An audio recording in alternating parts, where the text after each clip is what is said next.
በጉጉት ሲጠበቅ የነበረው ሳይታችን ተለቀቀ።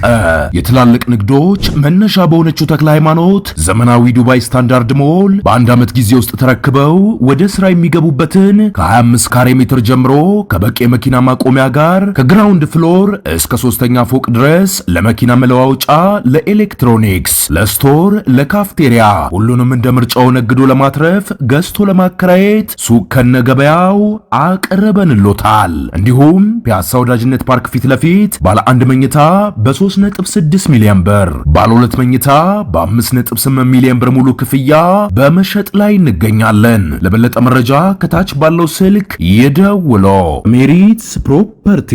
ሰላም ጤና ይስጥልኝ። የተወደዳችሁ የሰለዳ ሚዲያ አድማጭ ተመልካቾቻችን እንዴት ቆያችሁ? ለዕለቱ መራርጠን ወደ እናንተ ለማድረስ ያዘጋጀናቸው አዳዲስ ትኩስና ወቅታዊ መረጃዎችን ይዘን ቀርበናል። መረጃዎቻችን እየተከታተላችሁ እስከ ፕሮግራማችን ፍጻሜ ከኛ ጋር እንድትቆዩ ከወዲሁ በታላቅ አክብሮት ጋብዛለሁኝ። የኢፌዴሪ ጠቅላይ ሚኒስትር ዶክተር አብይ አህመድ የሌተናል ጀነራል ታደሰ ወረደ የስልጣን ጊዜ ለ1 ዓመት አራዘሙ። ሌተናል ጀነራል ታደሰ ወረደ የትግራይ ክልል ጊዜያዊ አስተዳደር ርዕሰ መስተዳደር ሆነው የዛሬ ዓመት መጋቢት 30 2017 ዓ.ም በጠቅላይ ሚኒስትር ዶክተር አብይ አህመድ መሾማቸው የሚታወቅ ሲሆን የስልጣን ጊዜያቸውም በዛሬው ዕለት ተጠናቋል። የጠቅላይ ሚኒስትር ጽህፈት ቤት በዛሬው ዕለት በማህበራዊ የትስስር ገጹ እንዳስታወቀው በኢፌዴሪ ህገ መንግስት አንቀጽ 62 ንዑስ አንቀጽ 9 እና በአዋጅ ቁጥር 359/1995 አንቀጽ 14 ንዑስ አንቀጽ 2 ለመሰረት የትግራይ ክልል አካታች ጊዜያዊ አስተዳደርን በርዕሰ መስተዳደርነት እንዲመሩ በሚኒስትሮች ምክር ቤት የትግራይ ክልል አካታች ጊዜያዊ አስተዳደር አስመልክቶ በጸደቀው ደንብ ቁጥር 479/2013 አንቀጽ 4 ንዑስ አንቀጽ 2 እና የዓመቱን የስራ አፈጻጸም ባቀረቡት መሰረት ጠቅላይ ሚኒስትር ዶክተር አብይ አህመድ ከሚያዝያ 1 ቀን 2018 ዓ.ም ጀምሮ ሌተናል ጀነራል ታደሰ ወረደን ለ1 ዓመት ሹመታቸውን አራዝመዋል ብለዋል። የሌተናል ጀነራል ታደሰ ወረደ የሹመት መራዘምን ተከትሎ በርካቶች የተለያዩ ሐሳቦቻቸውንም እየሰነዘሩ ይገኛሉ። በኢትዮጵያ የብሔር እንጂ የዘር ልዩነት የለም ተባለ። በኢትዮጵያ ውስጥ የተለያዩ ብሔሮች እንጂ የተለያዩ ዘሮች አለመኖራቸውን የህገ መንግስትና ፌዴራሊዝም ማስተምህሮ ማዕከል አስታወቀ። ማህበረሰቡ ዘር እያለ የሚግባባበት አገላለጽ ሳይንሳዊና ፍጹም ስህተት መሆኑን ማዕከሉ ለአህዱ ሬዲዮ በሰጠው መግለጫ አብራርቷል። የማዕከሉ ዋና ዳይሬክተር ዶክተር ኃይለ ኢየሱስ ታዬ እንደገለጹት የብሔር መገለጫዎች ቋንቋ፣ ባህልና ስነ ልቦናዊ አንድነት እንጂ የደም ወይም የዘር ልዩነት ሊሆኑ አይችሉም ብለዋል። በዓለም አቀፍ ደረጃ የሚታወቁ 3 ዋና ዋና የዘር አይነቶች መሆናቸውን የጠቀሱት ዶክተር ኃይለ ኢየሱስ በኢትዮጵያ ውስጥ አንዱ ብሔር ከሌላው የተለየ ዘር ተደርጎ የሚወሰድበት ሳይንሳዊ መረጃ እንደሌለ አስገንዝበዋል። ይህንን ዘርንና ብሔርን የመቀላቀል የተሳሳተ አረዳድ ለሀገሪቱ የፌዴራል ስርዓት ትልቅ ፈተና እየሆነ መምጣቱንና ለማህበራዊ መስተጋብሩም እንቅፋት መፍጠሩን ዳይሬክተሩ በአጽንኦት ገልጸዋል። ይህንን የተሳሳተ ግንዛቤ ለመቀየርና የዜጎችን አረዳድ ለማስተካከል ሰፊ ትምህርትና ግንዛቤ ማስጨበጫ ስራዎች እንደሚያስፈልጉ ማዕከሉ አሳስበዋል። በብሔር ማንነት ውስጥ ዘር እንደባልቆ ማንሳት ምንም አይነት ፋይዳ እንደሌለው የገለጹት ዶክተር ኃይለ ኢየሱስ ችግሩን በዘላቂነት ለመፍታት በሳይንሳዊ እውነታዎች ላይ የተመሰረተ ትምህርት ለህዝቡ መድረስ እንዳለበት ጥሪያቸውን አቅርበዋል። የ4 ዓመቷ ህፃን ልጅ ላይ የግብረ ስጋ ድፍረት በመፈጸም ለፌስቱላ ህመም የዳረጋት የእንጀራ አባት በእስራት ተቀጣ። በምስራቅ ጉጂ ዞን አዳላ ሬዴ ወረዳ የ4 ዓመት ህፃኗ ልጅ ላይ የግብረ ስጋ ድፍረት በደል የፈጸመውና ለፌስቱላ ህመም ያጋለጠው የእንጀራ አባት በእስራት መቀጣቱን ፖሊስ አስታወቀ። የምስራቅ ጉጂ ዞን አቃቢ ህግ ጽሕፈት ቤት መግለጫ እንዳመላከተው ተከሳሽ ደጉ ዳምሴ የተባለ ግለሰብ በእንቅልፍ ላይ የነበረችውን ልጅ ላይ የግብረ ስጋ ድፍረት ፈጽሟል። ተከሳሹ መስከረም 16 ቀን 2018 ዓ.ም ከምሽቱ 4 ሰዓት ላይ ህፃኗ ቤት ውስጥ እንቅልፍ ላይ ያለች እናቷ ጎረቤት ለቅሶ በማምሸቷ የተነሳ ባዶ ቤት አግኝቷት ተሸክሞ በመውሰድ የመድፈር ጥቃት እንደፈጸመባትና ለፌስቱላ ህመም እንዳጋለጣት በምርመራ መረጋገጡን መግለጫው አመላክቷል። እናት በነጋታው ጠዋት ከለቅሶ ቤት ስትመለስ ልጇ ላይ የደረሰውን የመደፈር ጥቃት ተመልክታ ለፖሊስ በማመልከቷ አብራት ያደረው የእንጀራ አባቷ በቁጥጥር ስር ሊውል ችሏል። ፖሊስም ህፃኗን በህክምና ተቋም በማስመርመር ባገኘው ማስረጃ በተፈጸመው የመደፈር ጥቃት ለፌስቱላ ህመም መዳረጓን ገልጿል።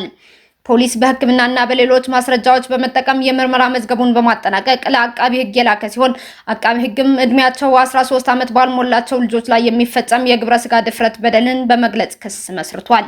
ክሱን የተመለከተው የምስራቅ ጉጂ ዞን ከፍተኛ ፍርድ ቤትም መጋቢት 23 ቀን 2018 ዓ.ም በዋለው ችሎት ተከሳሽ ደጉ ደምሴ እንደ አባት የምታየውን ልጅ ላይ ከባድ የጤናና የአእምሮ ጉዳት በማድረሱ በ18 ዓመት እስራት እንዲቀጣ የወሰነበት መሆኑን የአቃቢ ሕግ መግለጫ አመላክቷል። የደቡብ ሱዳን ፕሬዝዳንት ሳልቫኪር የሀገሪቱ የፓርላማ አፈ ጉባኤዋንና ምክትላቸውን ከስልጣን አባረሩ። የደቡብ ሱዳን ፕሬዝዳንት ሳልቫኪር ማክሰኞ ዕለት በወጣውና ሮይተርስ በዘገበው ድንጋጌ መሰረት የሀገሪቱን የፓርላማ አፈ ጉባኤዋና ምክትል አፈ ጉባኤው ከስራ ማሰናበታቸውን አስታውቀዋል። የቀድሞ አፈ ጉባኤ ጄማኑና ኩምባ በሳልቫኪር የሚመራው የገዢው የሱዳን ህዝባዊ ነጻነት ንቅናቄ ፓርቲ አባልና የፕሬዝዳንቱ የቅርብ አጋር ሲሆኑ እንደ አውሮፓውያን አቆጣጠር ከ2021 ጀምሮ የሽግግር ብሔራዊ የህግ አውጪ ምክር ቤት አፈ ጉባኤ ሆነውም አገልግለዋል። የደቡብ ሱዳንን የፓርላማ የመሩ የመጀመሪያዋ ሴት ነበሩ። የአፈ ጉባኤዋና የምክትል አፈ ጉባኤዋ ፐርሜና አዌሬላ ኦሎንግ ከስልጣን መባረራቸው የተሰማው ባለፈው ሳምንት የሱዳን ህዝባዊ ነጻነት ንቅናቄ ፓርቲ የፓርላማ አባላት በአፈ ጉባኤዋ ኩምባ አመራር ላይ ያላቸውን ስጋት በመግለጽ አቤቱታ ካቀረቡ በኋላ ነው። በርካታ የፓርላማ አባላት በወቅቱ የነበሩትን አፈ ጉባኤ የፓርላማ ገንዘብን በአግባቡ ባለማስተዳደር ሙስና ፈጽመዋል በሚል በመክሰስ ከስልጣን እንዲወርዱ ጠይቀዋል። አፈ ጉባኤው አኩምባ እሁድ ዕለት ባወጡት መግለጫ የደቡብ ሱዳንን ህገ መንግስትና በሀገሪቱ ውስጥ ያለውን ግጭት ለመፍታት በተደረሰው የታደሰ የሰላም ስምምነት ላይ ያላቸው ቁርጠኝነት አረጋግጠው ነበር። በተጨማሪም የአፈ ጉባኤዋ ጽህፈት ቤት የተነሱትን ስጋቶችን አስተውሎ እነዚህ ጉዳዮች በተቋማዊ መንገዶች ለመፍታት ዝግጁ ነው ሲሉ መግለጫ ሰጥተው ነበር። ፕሬዝዳንት ሳልቫኪር በትናንትናው ዕለት ጆሴፍ ኒጌሬ ፓሲኮን እና አቡክ ፓቲቲ አይኪን የፓርላማው አዲስ አፈ ጉባኤና ምክትል አፈ ጉባኤ አድርገው ሾመዋል። ይህ የፓርላማ አመራር ለውጥ የተከሰተው ፕሬዝዳንቱ በየካቲት ወር መጨረሻ ላይ ለ3 ወራት ብቻ ያገለገለው የፋይናንስ ሚኒስትር የነበረው ባክባር ናፕቾልን በድንገት ያለምንም ማብራሪያ ከስራው ካባረሩ በኋላ ነው። አሜሪካና ኢራን የተኩስ አቁም ስምምነት ላይ ደረሱ። የአሜሪካው ፕሬዝዳንት ዶናልድ ትራምፕ በቴህራን ላይ ሊወስዱት የነበረው አደገኛ የአየር ላይ ድብደባ ለ2 ሳምንታት አራዘሙ። ምክንያቱ ደግሞ ሀገራቱ የ2 ሳምንታት የሁለትዮሽ የተኩስ አቁም ስምምነት ላይ መድረሳቸው መሆኑም ተገልጿል። ሆኖም ኢራን የሆርሙዝ ሰርጥን በፍጥነትና ደህንነቱ በተሟላ ሁኔታ እንድትከፍት ቅድመ ሁኔታ ተቀምጧል። ከስምምነቱ ጀርባ የፓኪስታን ሽምግልና መኖሩን ትራምፕ በማህበራዊ ትስስር ገጻቸው አስታውሰዋል። የፊታችን አርብ በፓኪስታን ኢስላማባድ የሁለት ሀገራት ተወካዮች ለውይይት ይቀመጣሉ ተብሎም ይጠበቃል። የሆርሙዝ ሰርጥ በመከላከያ ኃይሉ አጃቢነት ክፍት እንደሚሆን ቴሄራን በውጭ ጉዳይ ሚኒስትሯ በኩል ወቁልኝ ብላለች። ሁለቱ ሀገራት እነዚህ ስምምነት ላይ የደረሱት የአሜሪካው ፕሬዝዳንት ዶናልድ ትራምፕ ኢራን የወሳኙን የባህር መተላለፊያ ማክሰኞ ሌሊት ድረስ ማትከፍት ከሆነ ዛሬ ማታ ሙሉ ስልጣኔ ይወድማል የሚል ዛቻ ካሰሙ ከሰዓታት በኋላ ነው። ነገር ግን በእርግጥም አለመፈጸሙ ተረጋግጧል።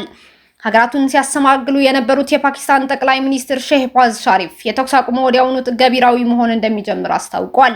ፕሬዝዳንት ትራምፕ ቴህራን ከባህረ ሰላጤው የሚወጡ የነዳጅና ሌሎች ምርቶች መተላለፊያ የሆነውን የሆርሙዝ ሰርጥን የምትከፍት ከሆነ 2 ሳምንት ለሚሆን ጊዜ ኢራን ላይ የሚፈጸመውን ድብደባና ጥቃት ለማቆም መስማማታቸውን ገልጸዋል። ትራምፕ በትሩዝ ሶሻል ማህበራዊ ሚዲያ ገጻቸው ባሰፈሩ ጽሁፍ በዚህ ጊዜያዊ የተኩስ አቁም የተስማሙት ሁሉንም ወታደራዊ ግብ ስላሳኩና ከዚያም በላይ ስላገኙ እንደሆነ ጠቅሰዋል።